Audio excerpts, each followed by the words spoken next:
अपने घर में पूरा दबदबा था।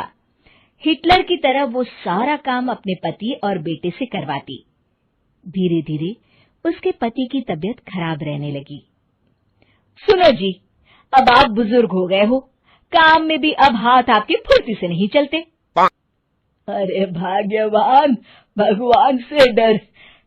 तुझसे मैंने शादी अपने इकलौते बेटे के अच्छे पालन पोषण के लिए की थी, लेकिन तूने तो उसका बेड़ा गर्क कर दिया।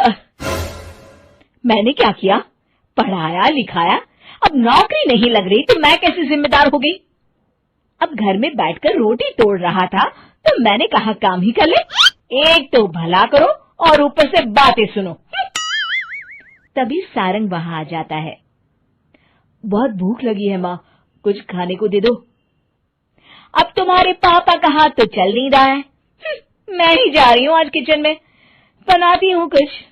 हे भगवान, कैसे होगा इतना काम मुझसे?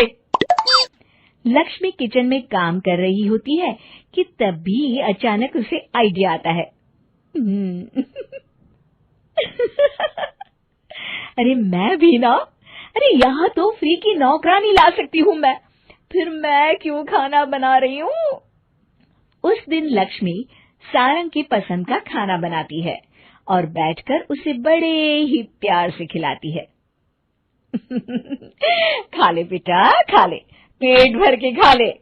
अरे रुक, मैं तेरे लिए ना गर्मा गर्म रोटियां लाती हूँ। सारंग और उसके पिता एक दूसरे की ओर बड़े ही हैरानी से देखते हैं। बेटा सारंग, जरूर दाल में कुछ काला है, वरना ये औरत तो हमें बासी खाना भी सुकून से ना खाने दे। सुनील की बात लक्ष्मी सुन लेती है और जोर जोर से चिल्लाने लगती है। अरे हाँ, भलाई का तो जमाना ही नहीं रहा। एक तो आग में खुद को जलाकर तुम लोगों के लिए खाना बना रही हूँ और ऊपर से तुम्हें दाल काली लग रही है। अरे माँ, पिताजी का ये मतलब नहीं था, तुम बुरा मत मानो। अरे हाँ बेटा, तू कहता है तो मान लेती हूँ। लक्ष्मी सारंग के पास बड़े ही प्यार से बैठ जाती है और फिर कहती है, बेटा मैंने ना तेरी शादी करने की सोच ली है। अब तेरे पिताजी के हाथ भी नहीं चलते तो सोच रही हूँ तेरे लिए बीवी ले आऊं। अब पता नहीं ना मैं भी कब मर जाऊं।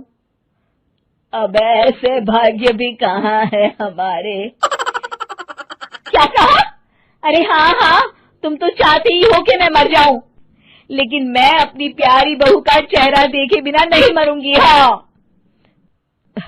माँ, शादी तो मैं कर लूं, लेकिन मैं नौकरी नहीं करता, फिर कोई क्यों देगा मुझे अपनी बेटी? अरे क्यों नहीं देगा बेटी? इतना बड़ा घर, खेल खलियान है, किस चीज की कमी है हमारे पास? जो आएगी राज करेगी, राज। हम तो ना कर पाए राज, ये बोलो कि एक और नौकर तुम्हारे पास आ जाएगा। मैं कहती हूँ चुप हो जाओ। अरे खुद के घर का खाना बनाएगी तो क्या नौकरानी हो जाएगी?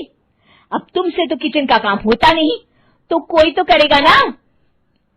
ठीक है माँ, तुम जैसा सही समझो बस।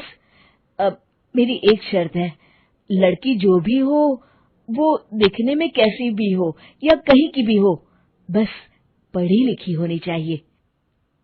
अरे हाँ, ला देंगे पढ़ी लिखी बेटा, मैंने कौन सा काम करवाना है उससे। हाँ। और फिर एक दिन पास के गांव की ही रति से सारंग की शादी हो जाती है।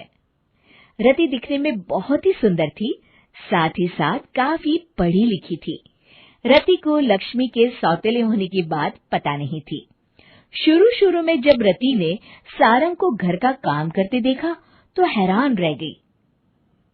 अरे ये तो अच्छी बात है कि आप घर का काम करते हैं, लेकिन मैं तो घर में ही हूं ना, आप क्यों कर रहे हैं जी? जाइए, आप नौकरी के लिए अप्लाई कीजिए ना। तभी लक्ष्मी वहां आ जाती है।